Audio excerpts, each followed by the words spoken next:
this is Glover Teixeira, UFC light heavyweight champion. Hi, I'm Robbie Lawler. What's up, fight family? This is your favorite MMA coach, Thiago Alves, the Pitbull. Hey, what's up, guys? I'm Pedro Munoz. This is Mike Brown. Guys, I am Alexei Olenek. And welcome. And welcome. And welcome. And welcome. And this is We Want Picks. And you're watching We Want Picks. To We Want Picks. We Want Picks. To We Want Picks. To We Want Picks. Hi everybody from American Top Picks.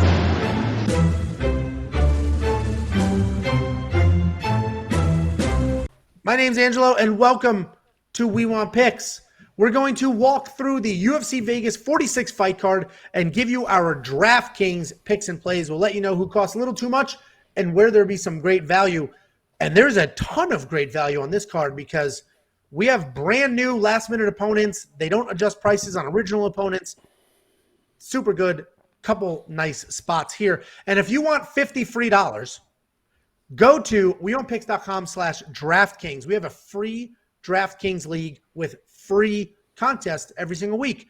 Play in the contest, and if you win the league, I'll send you $50. The only catch is you have to be a member of this channel. So there's a join button under this video.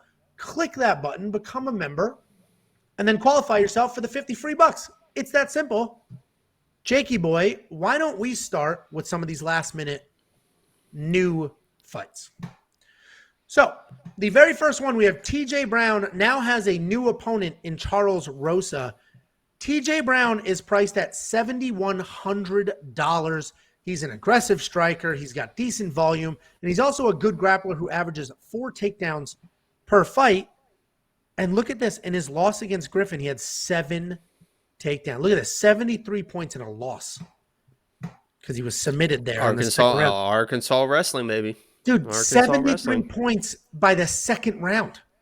Arkansas wrestling. I try to tell you, downtown TJ Brown, baby. The only issue is I actually think that this is a tougher matchup than the Mowgli fight because, you know, Mowgli is more of a striker. I think he could have got Mowgli to the ground and controlled him and did whatever he want. Charles Rosa is very, very slick with his jiu-jitsu. And TJ Brown, while he's very good with his jiu-jitsu as well, I think he can find himself in some trouble, like some daunting situations against Charles Rosa, especially short notice.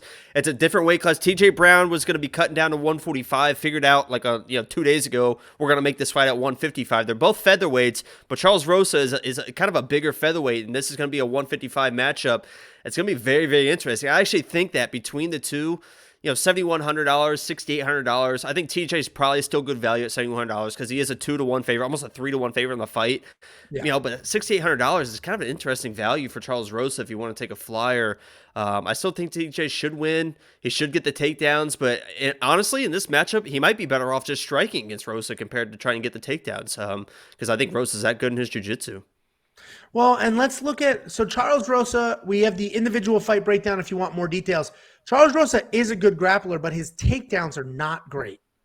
And the problem with Charles Rosa, his jiu-jitsu is very good, but off of his back, he's not as dominant as he is if he ends up on top. So I think if TJ Brown takes him down, TJ can avoid getting submitted. Now, if Charles ends up on top, who knows? He could work something there. He's a legitimate jiu-jitsu black belt. And he's been training at Sanford MMA. They have a phenomenal wrestling coach in Kama Barzini. And their wrestling offense at Sanford has been great these last few years. So I think TJ Brown is a phenomenal value at $7,100, like an insane value at $7,100. And that's the beauty of these last-minute opponents is they don't reprice. TJ Brown was a big underdog. Now he's a massive favorite, and they kept the price the same. So I like TJ. He's in my lineup. But to Jacob's point, $6,800 against a tried and true vet like Charles Rosa, even if his losses, 47 points, 11, that's pretty embarrassing. But 47 point, 3. It's funny. I was about to mention that Bryce Mitchell fight. And Bryce Mitchell and TJ Brown are like boys. They're Arkansas boys, good old boys. They train together and stuff like that. Bryce Mitchell only got 3 takedowns in that fight. I think Charles Rosa landed 12 of 17 strikes. That's how good Bryce Mitchell is. His grappling is unreal. But that's who TJ Brown is with, every single day. So he knows he's a familiar opponent. So we'll see what happens. I like TJ Brown in this fight. I love that value. And the second new opponent, we have Brian Kelleher versus Kevin CROOM. Brian Kelleher was already on this card, obviously, at 135 pounds. He's good everywhere. He's got good striking. He's got a good pace. And he's got good grappling and wrestling. But Brian Kelleher needs to be the bully. That's how he fights. He's a bully. He is now fighting Kevin Croom. Kevin Croom's a 145-pounder, sometimes a 155-pounder. So now Brian Kelleher, who did fight at 145 at one point, is fighting a larger opponent on short notice that he may or may not be able to bully to the same extent that he was planning on with his original opponent. So Brian Kelleher, let's take a look. The good news is he was an underdog and the pricing didn't change, $7,500. 126 points in that win against Parlate, but he had 3 takedowns. Obviously, he lost against Ricky Simone, but then he had before that, he had the win over Rodriguez, 115 points. Even in his loss against Cody Stamann, 31, 93 in his wins. And his wins, he's a bully, a ton of strikes, some takedowns. The problem is I don't know if he'll be able to bully the larger Kevin Croom. And let's take a look at Kevin Croom here. He's only got 2 fights in the UFC. The last one was a beating against Caceres. He attempted like 500 takedowns and got 1 barely. He was losing the striking, couldn't make up for it with the grappling. What do you think here? Yeah, Kevin Croom. I like Brian Kelleher. He's in my lineup. I love 7,500. I do worry he won't be able to bully. What do you think of this matchup? This seems like just a perfect opportunity for Kelleher to get one of his signature guillotines, because it seems like Kevin Croom, you mentioned that last fight against Caceres. I think he literally was 1 of 20 takedowns versus Caceres. So if you get sloppy takedowns and you're doing that against Brian Kelleher, I don't care how big you are, he's going to snatch up your neck and he's going to choke you out. It just seems like it's just headed down that path of just your typical, just hanging out. Here comes a shot, lock up the neck. Kelleher gets a sub win, 90, 100 points. So I agree with you. I think Kelleher is probably the play in this matchup. Yeah, so we both like Kelleher here, but I actually think Kevin Croom is more alive than Charles Rosa, literally because of his size and his craziness. But we can agree to disagree. Let's take a quick look. Court McGee versus Ramiz Brahimaj. It's almost a pick 'em. $8,300 for Court McGee. He scores pretty well in in most of his wins.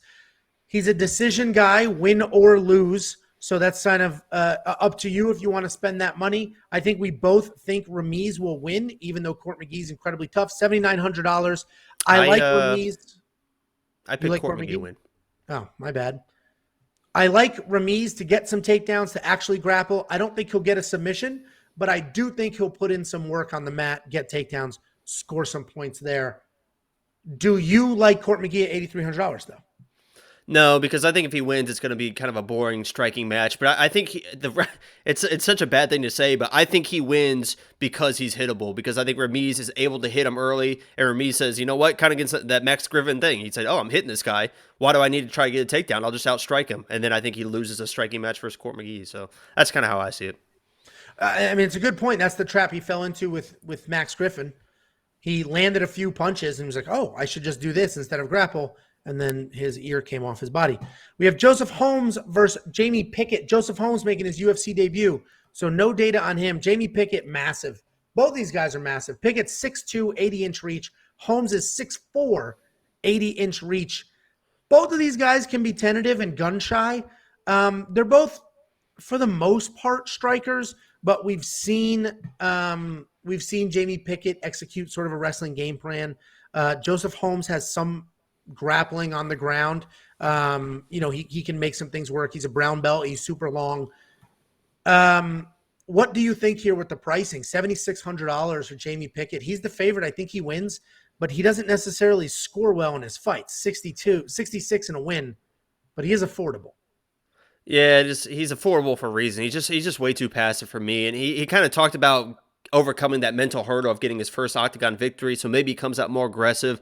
I think he's going to need to get Holmes respect early to even stay in this fight, because Holmes, I think, is going to come forward. Those young guys blitz forward and do what they do. So I don't love Holmes on the opposite side, but I definitely don't like Pickett at the $7,600. I think they're both going to be out of my lineup. Yeah, I agree with that, and literally for the exact same reason. They're both a little gun-shy. Although Joseph Holmes just finds a way to get stoppages. If you watch his fights, he looks like he's taking forever. It's a little bit sloppy, not doing much. Bang, stoppage. So, he could find that here, but I don't think so. Then we got Joe Anderson Brito and Bill Algeo. Jacob and I are both all over Joe Anderson Brito. No DraftKings data here because he's making his official UFC debut here. But if we take a look at Bill Algeo, he's had 3 fights in the UFC. He's a pretty well-rounded guy. He's got that karate style where his hands are lowish and his feet are really wide. And because of that, he's got some decent striking defense and some solid striking offense as well. Joe Anderson Brito, fast, athletic, nasty grappler, really solid top pressure and submissions. His Contender Series win, he had 3 takedowns. So we have Algeo at $7,600. A lot of people like him as an underdog. Both you and I are all over Joe Anderson Brito. But do you like Joe Anderson Brito at what price is he? Do you like Joe Anderson Brito 8,600 at 8,600? Yeah, he's gonna be in my lineup because I think he blitzes forward and gets an early finish. But if I don't disagree with people that like the Bill Algeo play because you mentioned and you see it right there, a lot of decisions. He doesn't get finished very often. I don't know if he's ever been knocked out in his career. So it's an interesting play on the $7,600, especially because sometimes those UFC newcomers we mentioned before they do blitz forward and sometimes they do get those early stoppages. And sometimes they blow their load in the first round. And Bill Algeo is kind of one of those guys that can weather the storm, maybe win the second, maybe get a finish in the third because the other guy's tired. So it's an interesting play. I think we're both on the Brito side. We think he can get it done, but I don't disagree if someone likes the Bill Algeo play. Yeah. Yeah, I completely agree with all that. Brito is in my lineup. Bill Algeo, it's funny because I feel like he's a vet, but he's not. He's just fought pretty frequently the last year and a half or so. But, I like Brito, but again, I hope he's not frozen by the actual – he fought on Contender Series, but that's not actual UFC yet. So hopefully he doesn't get frozen by that or, like you said, blow his load, go a little too hard too soon. Then we have Dakota Bush versus Vyacheslav Borshev. Vyacheslav Borshev also making his official UFC debut. He's coming off an awesome win on the Contender Series as well. Vyacheslav is the Team Alpha Male striking coach. Nasty, nasty kickboxer, but we haven't seen his grappling pushed or tested. He doesn't have that many fights in his career. Dakota Bush, 8-3 overall. He lost to Austin Hubbard in his UFC debut, but he took that on short notice, and Austin Hubbard is not the guy you want to be fighting on short notice. But he only lost by decision, and he had some solid moments there. He looked okay in a few of those exchanges. So I think we both like Vyacheslav to win this fight. Or did you pick Dakota Bush? No, I'm Vyacheslav all the way. I got a money line bet on him, everything. So we both No, go ahead. No, we both like him to win this fight. And I actually, the problem is we don't know what he looks like if he's taken down over and over. And $9,000 is a lot of money to spend, but he's probably the livest on this card for a stoppage. Yeah, it's probably going to be a stoppage. And the thing about Dakota is if you're thinking about playing Dakota at $7,200, you're thinking maybe he can use the grappling.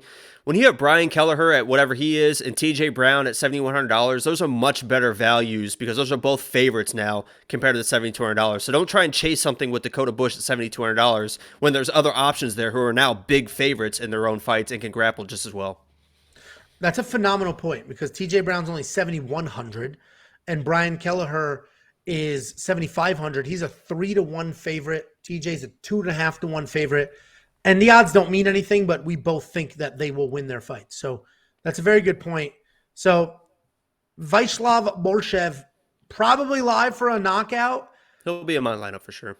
Yeah, I'll have to double check my lineup to see if I did it. The wrestling is the only question I have, but he's at Team Alpha Male. I'm assuming he's getting the wrestling looks that he needs.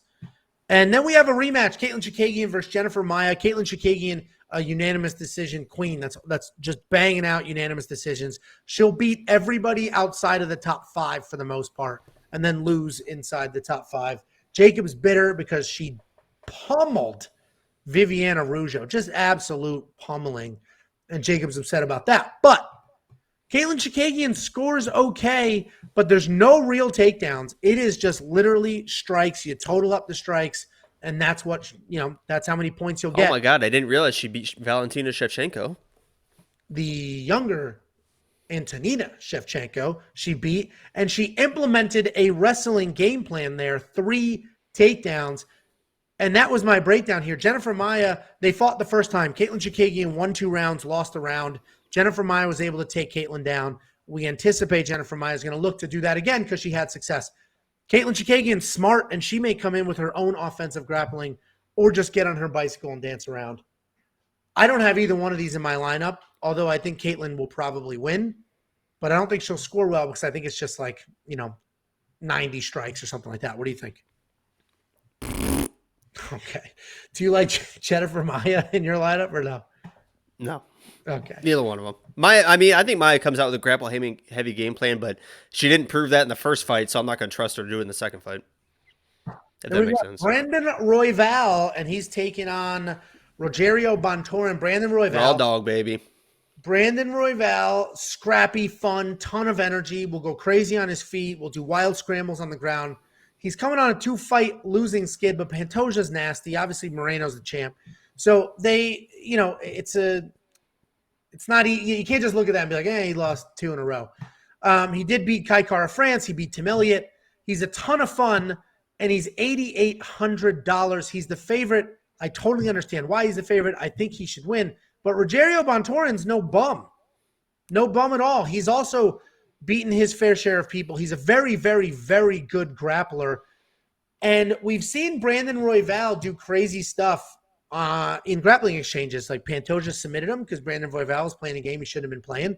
That could happen here. We both think Brandon Royval wins, but do you think there's value in Rogerio Bontorin at $7,400, or are you just chasing a submission? It's going to be interesting to see what Rogerio does. Is he going to come out and just try to throw bombs, or is he going to try and get takedowns, right? Because that Kai Kara France fight that he lost, he just completely dominated Kai Kara France for that first round, basically, almost the entire first round. If he comes out and tries to offensive wrestle Royval, I could see him having some decent success. And that that justifies the value at $7,400. But Royval is just so slick everywhere and stuff. I think the only person honestly that can beat Royval is probably Brandon Royval by just doing something stupid in those exchanges of scrambles you mentioned. So I'm going to play Royval in this. I'm a little bit biased because I'm a big fan of his, but Bontorin, I think we both have some bets on him to kind of squeak out a weird victory. So there is some value. Yeah, it's interesting. I do like him. Let's put it this way. If I have 8,800 on him or Caitlin Chikadze at 89, I'd rather have the 88 on Brandon Royval because there should be some grappling, some takedowns, and things like that instead of just a million jabs. 2 more fights. Jake Collier versus Chase Sherman. They're heavyweights. They're just going to box for 15 full minutes. There will not be a stoppage. It'll just come down to significant strikes, and the win bonus will go to literally whoever lands a few more and whoever's walking forward more. Do you like either one of these guys? Honestly, a KO or TKO is probably off the table because they both have solid chins. Do you like Jake Collier at 85, Chase Sherman at 77, or neither one? Neither one. I might place a bet for this to end in a draw because I think they both just die of exhaustion in the third round. Chase Sherman's actually in good shape and doesn't really slow down. So that's just a jab at the former middleweight Jake Collier for letting himself go. I do agree. They are priced okay. So we'll see what my lineup looks like, but you can't look for there's not going to be a stoppage in that fight. And it is too close to know definitively, like, this person's definitely going to win. And let's take a look at the main event. We got Giga Chikadze, Calvin Kattar, both very good strikers, but very different strikers. Giga, more well-rounded in his striking. He's got phenomenal kicks. He's a slower striker, meaning, his volume isn't incredible. His pace isn't incredible, but he's got some solid accuracy and a legitimate amount of power. Calvin Kattar is a boxer. He's all hands. He'll mix in a kick or two, but not many. But his boxing is clean. It is fast. He gets to where he's going immediately. His footwork is fantastic. And this sounds awful, but the dude took a beating against Max Holloway. He never gave up. He kept coming, and he kept coming forward, and he kept throwing hands. And the way you beat Calvin Kattar is volume. You stay in his face, you stay busy, and you beat him that way. That's not really how Giga fights. I think we both think Giga wins, but this is a much tougher fight than a lot of people are thinking. Do you like Giga at $9,300? I liked him a little bit more earlier in the week. I think we talked about that in some of our other videos. I think Giga wins. The finish is going to be hard to come by, I think, against Calvin Kattar. If he can find the right counter versus Calvin, I honestly think it's going to be how aggressive Calvin Kattar is. I think if Calvin Kattar comes out and tries to prove a point that he is a good striker because he kind of got embarrassed versus Max Holloway, I think he could find himself in trouble. But if he kind of takes his time and throws those boxing combinations, he could have some real success, especially in those later rounds. So I'm going to play Giga just because I think he is on that next level of striking. But this is probably going to be a lot closer than people think. I do think it'll be close. I disagree a little bit with the I actually think if Calvin gets in Giga's face and stays busy with the hands, that actually might throw Giga off a little bit and give him some trouble, because Giga's a rhythm guy. Like, what's his name? Your buddy there let him settle into a rhythm, and it didn't work out well for him. Yeah, I just don't know if he's going to be able to get inside of Giga, especially early. He's just so good at keeping range with those kicks and stuff. I think it's just going to be tough. But the longer this fight goes, it's going to favor Calvin for sure. Yeah, that I definitely agree with. So, and Calvin Kattar, look at the numbers he puts up: 133, 105, 52 in a KO in the second round, 80 in a loss. I mean, he puts up some legitimate striking numbers. Not really many takedowns. There's only one takedown in all of these fights. He does have a high school wrestling background that you've mentioned before. He took down Andre Feely in his UFC debut. Massachusetts wrestling. Was that a Massachusetts accent? Is that what that is? Massachusetts? No, I was just going Massachusetts, and then I tried to just transition to wrestling, and then it just all got screwed up. Just a quick edit out, we'll fix that. No, that's what I'm going to do. Anyway, I do think there's value at 6,900 in Calvin Kattar, but it's a weird week because I don't like a lot of these super expensive fighters, so there's not necessarily a reason for me to force in a super cheap person. But 5 full rounds with a guy that even in his fight against Max Holloway, let me zoom out. In his fight against Max Holloway, he scored 54 points in a loss. And that was a bad loss, a very bad loss. But, I think he can put up some decent numbers even if he loses. He may get stopped, but I just don't know if he will. He's crazy tough. Yeah, what's funny about that fight, just a quick tangent, is Max Holloway, obviously, he's like, I'm the best boxer in the UFC and stuff. Max Holloway was beat to shit in that fight as well. Calvin Kattar landed punches. That was more about Max's chin than his boxing, more than anything. And Calvin Kattar's got good, clean, fast boxing, and he's very accurate. So, guys, that's our breakdown. This is the fight card as it stands. There's been so many drops and changes. Hopefully there's no more, but we will be live before the fights on Saturday. Join there, and if there's any drops, we'll break them down, and we'll talk through them. wewantpicks.com/DraftKings. Join the free league, become a member, and win that $50. I'll see you on Saturday.